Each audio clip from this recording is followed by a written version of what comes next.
Welcome to CivilNet. My guest today from Tbilisi is Vakhtang Lejava, who is with the Center for Policy Analysis. And we're going to be talking about, I suppose it isn't too big to say, a new era in Georgian history. Vakhtang, thank you for joining us on CivilNet. Thank you for the invitation. Good morning. Good morning. Vakhtang, you know, we look at many things that happen in Georgia with curiosity, but also more and more with envy, because you have managed to get past that first requirement of democracy, that is transition of power through elections.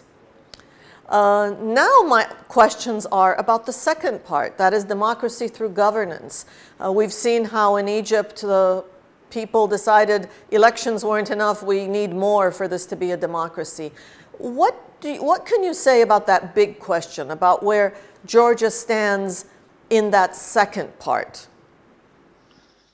Yeah, very interesting question, and I think there is no simple answer to that. Sure. I think democratic progress is not a straight line, so it's quite a winding road, and I think Georgia has truly passed some of the, let's say, benchmark curves. I think it's a little bit different. So when you mentioned Egypt and Arab Spring, so right after the Arab Spring, I went to Egypt and looked at the situation. I told that the revolution is not done. That's after the first time in the streets. That's the first one, yeah. And I had the same feeling with the Orange Revolution in Ukraine, which was not done. I think in difference to that, we have in Georgia the opposite situation.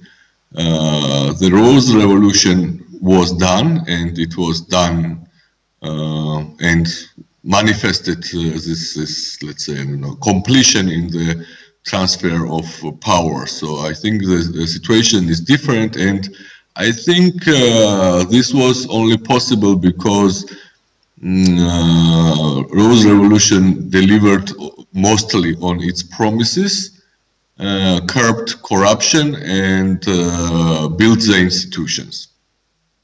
And I think this is the other way around. So when institutions emerge, then it is possible that democratic transition or democratic change of power happens. So that's the question, right? You're right, the institutions. And if there is at least a democratic understanding, and if from the bottom up as well there is that commitment, then in a way the checks and balances are built in from top down and bottom up.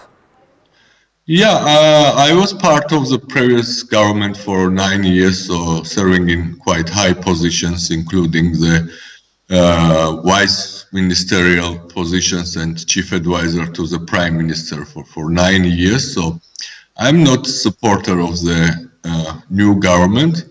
But on the other hand, we have, and I was observing that institutions work. So there was a change of power in the political top, but civil service delivers its services, works. Of course, there are changes in some key positions, but all in all, they perform quite well. And I think this is mainly what makes the difference. Why is it that that was possible? Not how, but why? Why is it that it was possible to say that civil service institutions, the smallest, the lowest in many ways, huh? Not the power institutions, but the ones that give you your driver's license. Why is it that it was possible for that sense of access, egalitarianism, democracy to hold, to take? Well, it was most probably, let's say, fortunate or lucky combination of several things. First of all, it was a very high political commitment. On the other hand, there was big public mandate do whatever it takes, but deliver on promises. And the third is, I think there was a, let's say, dedicated team. By team, I don't mean, I mean, dozen of persons. I mean, couple of hundred persons who had quite visionary approach and wanted to bring about the change and deliver on promises. I think this combination of these three things made it possible. That commitment that you talk about at the top, how do you get that commitment at the bottom where the return seems distant? You know, I mean, at the top, you're in power, you retain power if you have that commitment and you demonstrate it. But at the bottom, what's the return? What is there in it for you to think institutionally? We were, when I was in the government, we were sometimes heavily criticized for being hasty or doing things not really, how to say, thought through. Yeah. Yes. I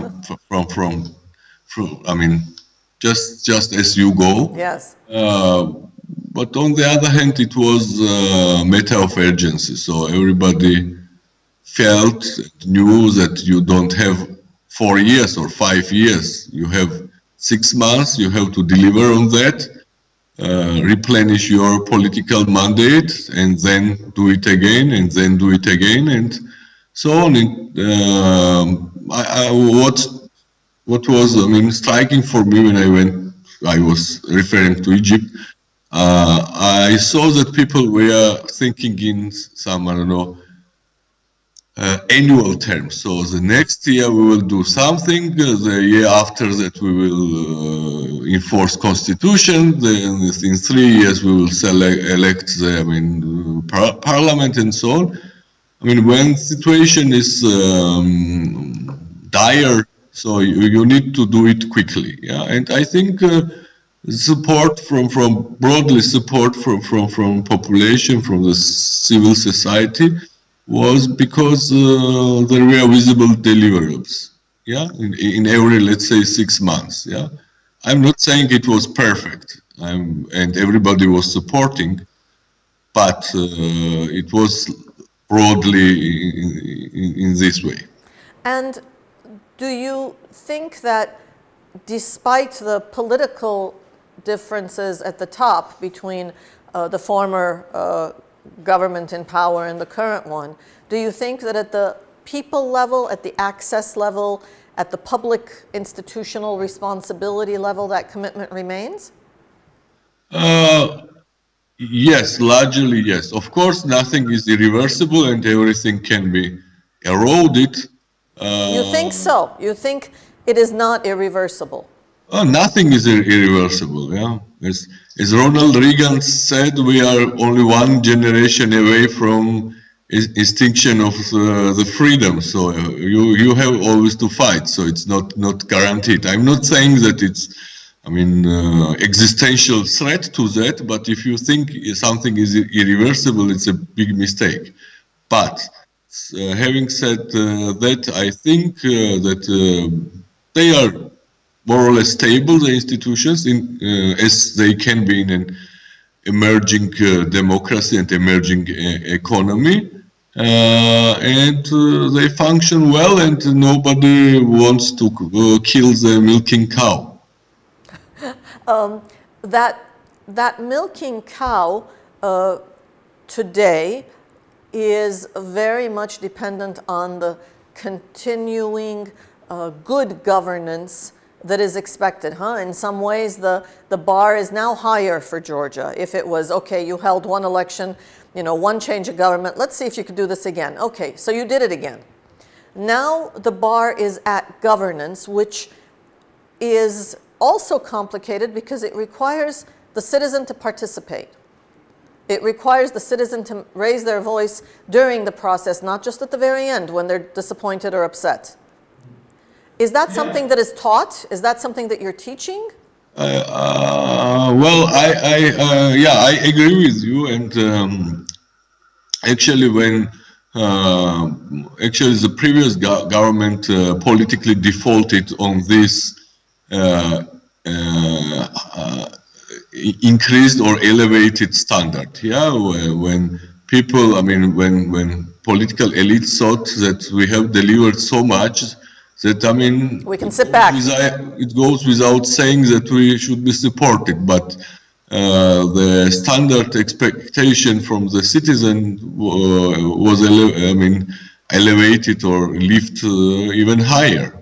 And I think it's a good lesson for the previous political power, and it should be a lesson for today's political power. So I compare this always with riding a bicycle. Yeah, it's very difficult to let's say not to push pedals, because you cannot stay in one place. So you have to move. Yeah, you have to make your effort, and I think this is largely true. So I mean, standards now from citizen and civil society is very high, and whatever you have delivered 1 year ago or 2 years ago, it's a history. So you have to do it now and again. Thank you. I think the trick is we need to get some bicycles into Armenia.